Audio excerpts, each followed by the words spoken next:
অর্জুন, তুমি শাস্ত্রবিধি দ্বারা নির্ধারিত কর্ম, যজ্ঞার্থ কর্ম করো। এখন সকর্ম করার ক্ষমতা অনুসারে কর্মে প্রবৃত্ত ব্যক্তি কিরূপে পরম সিদ্ধি লাভ করেন, সেই বিধি তুমি আমার কাছে শ্রবণ করো।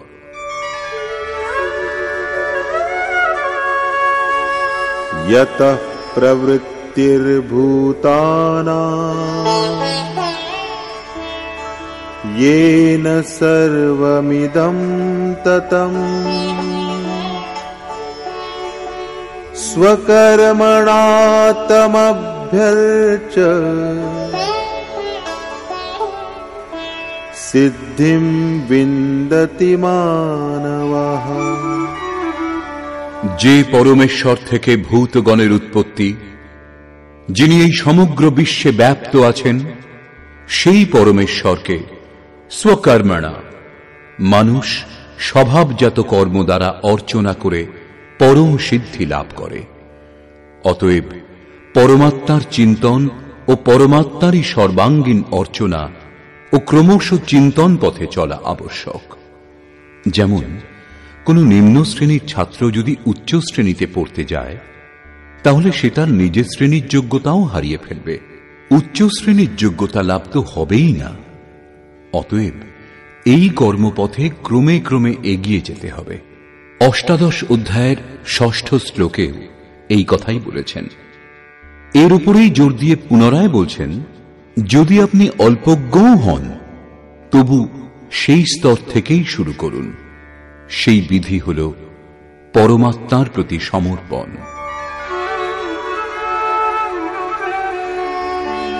শ্রেয়ান স্বধর্মো বিগুণঃ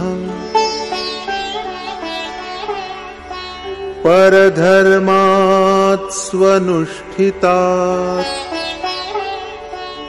স্বভাবনিয়তম কর্ম কুর্বন্নাপ্নোতি কিলবিষম। স্বীয় ধর্ম অঙ্গহীনভাবে অনুষ্ঠিত হলেও সম্যক রূপে অনুষ্ঠিত পরধর্ম অপেক্ষা শ্রেষ্ঠ। স্বভাব নিয়তম, স্বভাব দ্বারা নির্ধারিত কর্ম করে মানুষকে পাপ অর্থাৎ আসা যাওয়া করতে হয় না। প্রায় সাধকগণ উদ্বিগ্ন হন, চিন্তা করেন, আমি কি সেবা করতেই থাকব? তিনি তো ধ্যানস্থ, গুণের জন্য তাকে সম্মান করা হয়। এই চিন্তা করে তারাও অনুকরণ করতে শুরু করেন। শ্রীকৃষ্ণের অনুসারে অনুকরণ অথবা ঈর্ষা করলে কিছু লাভ হবে না। স্বভাবের ক্ষমতা অনুসারে কর্ম করেই সাধক পরম সিদ্ধি লাভ করেন, ত্যাগ করে নয়। সহজম কর্ম কৌন্তেয় সদোষমপি ন ত্যজেৎ সর্বারম্ভা হি দোষেণ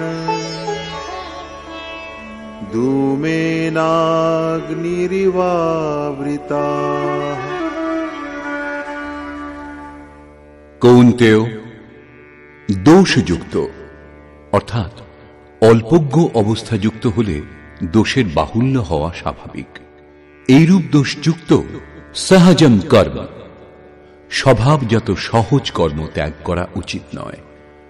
ধূম দ্বারা আচ্ছাদিত অগ্নির ন্যায় সকল কর্মই দোষযুক্ত। ব্রাহ্মণ শ্রেণীর হলেও কর্ম তো করতেই হচ্ছে।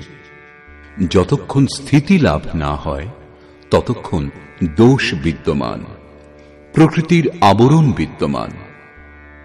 যেখানে ব্রাহ্মণ শ্রেণীর কর্মও ব্রহ্মে প্রবেশের সঙ্গে বিলয় হয়, তখনই দোষ মুক্ত হওয়া যায়। প্রাপ্তিযুক্ত পুরুষের লক্ষণ কি? যখন কর্ম করার প্রয়োজন থাকে না।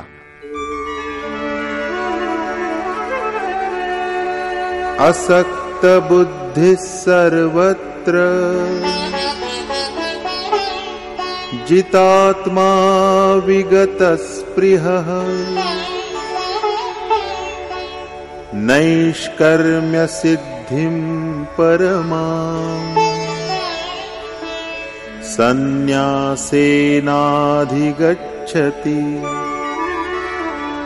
সকল বিষয়ে অনাসক্ত, স্পৃহাশূন্য, সংযত চিত্ত ব্যক্তি সন্ন্যাসী নাম সর্বস্ব ন্যাসের দ্বারা পরম নৈষ্কর্মের সিদ্ধি লাভ করেন।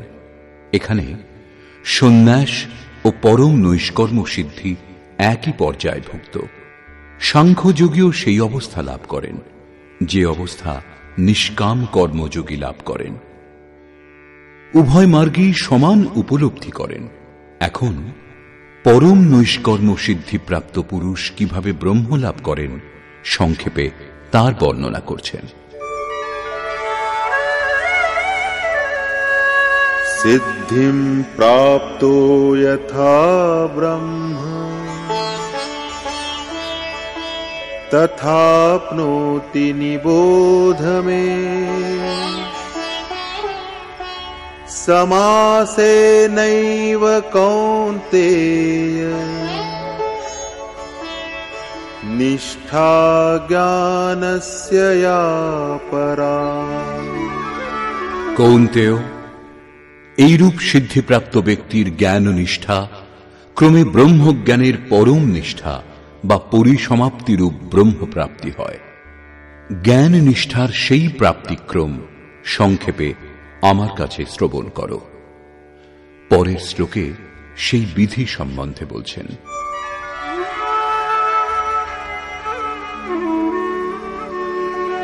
बुद्ध्या विशुद्धया युक्तो धृत्यात्मानं नियम्य च शब्दादीन् विषयान् त्यक्त्वा रागद्वेषौ व्युदस्य च।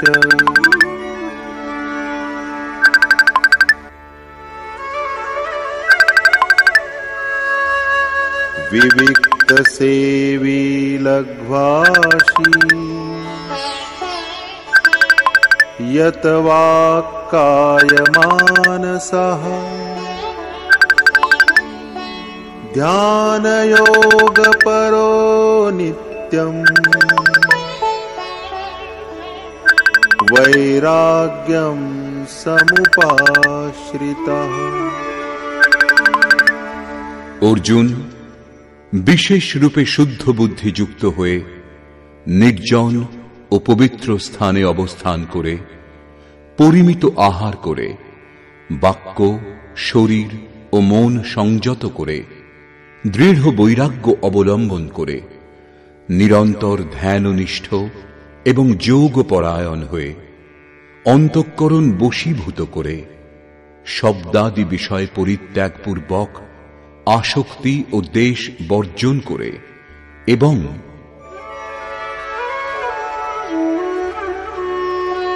अहंकारं बलं दर्पं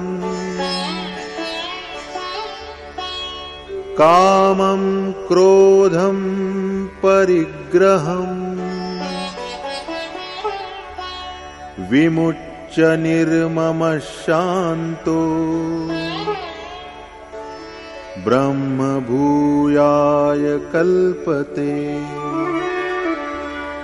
অহংকার, বল, দর্প, কাম, ক্রোধ, বাহ্য বস্তু এবং আন্তরিক চিন্তন পরিত্যাগ করে মমতা বর্জিত এবং চিত্ত বিক্ষেপ শূন্য পুরুষ পরব্রহ্ম লাভে সমর্থ হন।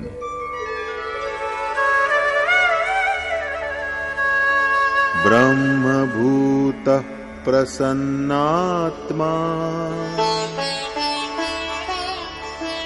न शोचति न काङ्क्षति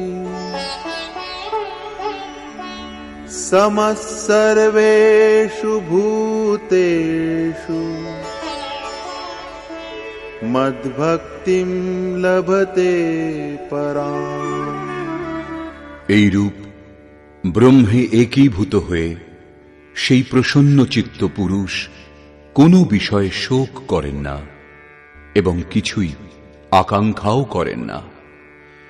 সর্বভূতে সমভাব সেই পুরুষ ভক্তির পরাকাষ্ঠায় স্থিত হন।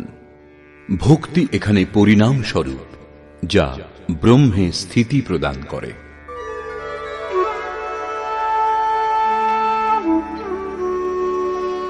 ভক্ত্যা মামভিজানাতি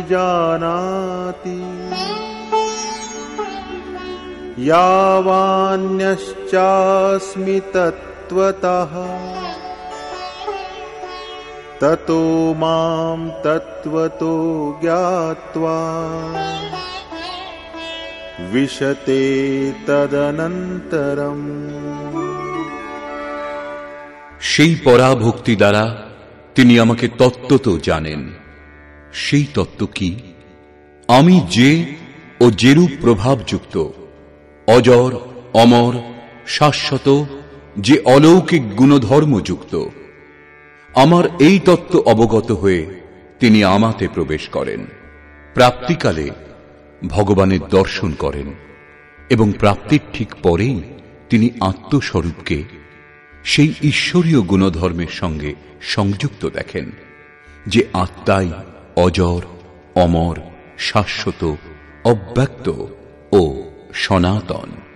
দ্বিতীয় অধ্যায়ে যোগেশ্বর শ্রীকৃষ্ণ বলেছিলেন, আত্মাই সত্য, সনাতন, অব্যক্ত ও অমৃত স্বরূপ। কিন্তু এই সমস্ত বিভক্তিযুক্ত আত্মাকে কেবল তত্ত্বদর্শীগণই দেখেছেন। এখন প্রশ্ন স্বাভাবিক যে বস্তুত সেই তত্ত্বদর্শিতা কি? বহু লোক 5 তত্ত্ব, 25 তত্ত্বের বৌদ্ধিক গণনা শুরু করেন, কিন্তু এই বিষয়ের উপর শ্রীকৃষ্ণ প্রস্তুত অধ্যায়ে নির্ণয় করে বললেন, সেই পরম তত্ত্ব পরমাত্মা, যিনি তাকে জানেন, তিনিই তত্ত্বদর্শী। এখন আপনি যদি সেই তত্ত্ব লাভের ইচ্ছুক হন, তাহলে ভজন চিন্তন আবশ্যক। এখানে 49 থেকে 55 সংখ্যক পর্যন্ত শ্লোকে যোগেশ্বর শ্রীকৃষ্ণ স্পষ্ট করলেন যে সন্ন্যাস মার্গেও কর্ম করতে হয়।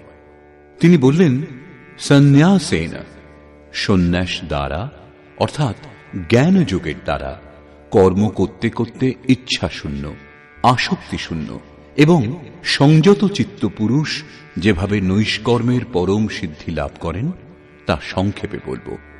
অহংকার, বল, দর্প, কাম, ক্রোধ, মদ, মোহ ইত্যাদি যে বিকারগুলি প্রকৃতিতে নিক্ষেপ করে, সেগুলি যখন শান্ত হয় এবং বিবেক, বৈরাগ্য, সম, দম, নির্জনে বাস, ধ্যান ইত্যাদি ব্রহ্মে প্রবেশ করতে সাহায্য করে যে যোগ্যতাগুলি, সে সমস্ত যখন পরিপক্ক হয়, তখন ব্রহ্মকে জানার যোগ্যতা লাভ হয়।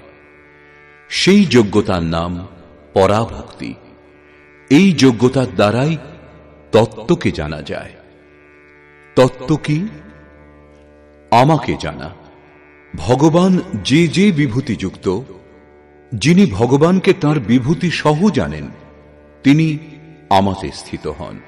অর্থাৎ ব্রহ্ম, তত্ত্ব, ঈশ্বর, পরমাত্মা এবং আত্মা একে অন্যের পর্যায়ভুক্ত। একটিকে জানতে পারলে বাকি সব জানা যায়।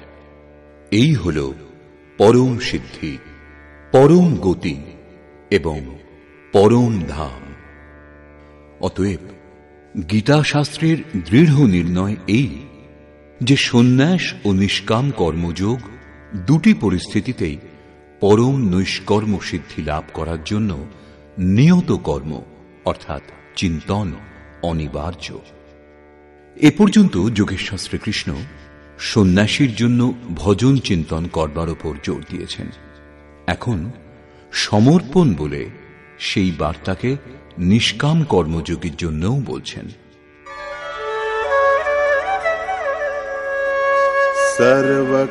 सर्वकर्माण्यपि सदा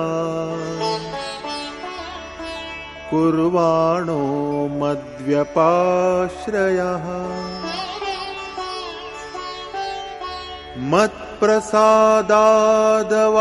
मत्प्रसादादवाप्नोति शाश्वतं पदमव्ययम्। আমার উপর সম্পূর্ণ আশ্রিত পুরুষ সর্বদা সমস্ত কর্ম করেও লেশমাত্র ত্রুটি না রেখে কর্ম করে আমার অনুগ্রহে শাশ্বত অবিনাশী পরম পদ প্রাপ্ত হন। কর্ম সেই এক নিয়ত কর্ম, যজ্ঞের প্রক্রিয়া। পূর্ণ যোগেশ্বর সদ্গুরুর আশ্রিত সাধক তাঁর কৃপা প্রসাদে শীঘ্র পরম পদ লাভ করেন। অতএব তাঁকে লাভ করার জন্য সমর্পণ আবশ্যক।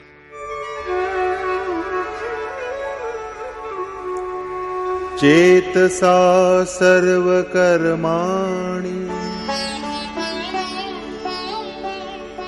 मयि सन्न्यस्य मत्परः बुद्धियोगमुपाश्रित्य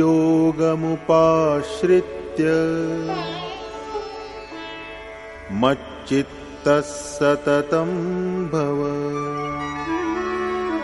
অতএব অর্জুন, সমস্ত কর্ম অর্থাৎ যতটা তোমার দ্বারা সম্ভব আমাতে সমর্পণ পূর্বক, নিজের ভরসায় নয় পরন্তু আমাতে সমর্পণ পূর্বক মতপরায়ণ হবে।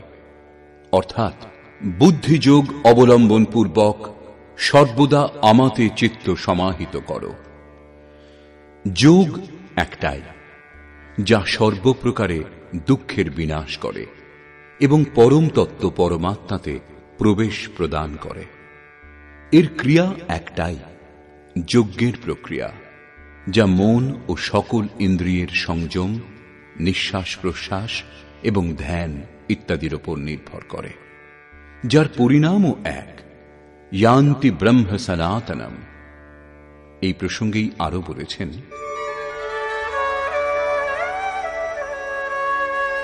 मच्चित्तः सर्वदुर्गाणि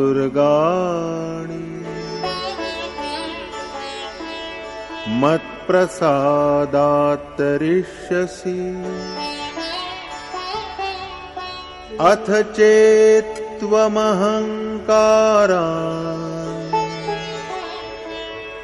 न श्रोष्यसि विनङ्क्ष्यसि। আমাতে চিত্ত অর্পণ করলে আমার অনুগ্রহে তুমি মন ও সকল ইন্দ্রিয়ের দুর্গগুলি অতিক্রম করবে। ইন্দ্রেন দ্বার ঝরোখা নানা তহ তহ সুর বৈঠে করি থানা आवत देख ही विषय बयारी ते हटि देहि कपाट उघारी। অর্থাৎ ইন্দ্রিয় দ্বার সমন্বিত হৃদয়রূপ ঘরে অনেকগুলি জানলা রয়েছে। প্রত্যেকটি জানলা দেবতাদের দখলে। বিষয়রূপ হাওয়া আসতে দেখলেই তারা কপাট খুলে দেন। এইগুলি দুর্জয় দুর্গ। আমার অনুগ্রহে তুমি এই বাধা সকল অতিক্রম করবে। আর যদি তুমি অভিমানবশত আমার কথা না শোনো, তাহলে তোমার বিনাশ হবে, পরমার্থের অযোগ্য হবে। পুনরায় এই প্রসঙ্গের উপর জোর দিলেন। यदहङ्कारमाश्रित्य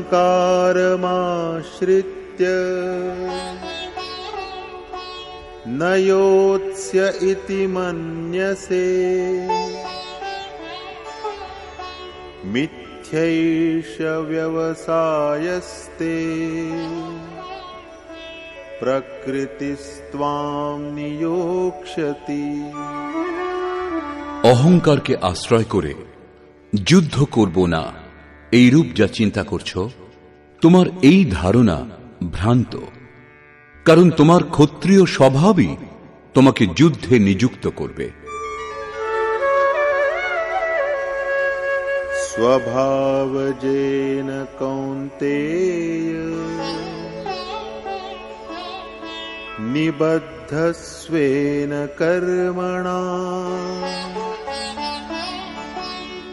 कर्तुं नेच्छसि यन्मोहात् करिष्यस्य वशोऽपि तत्।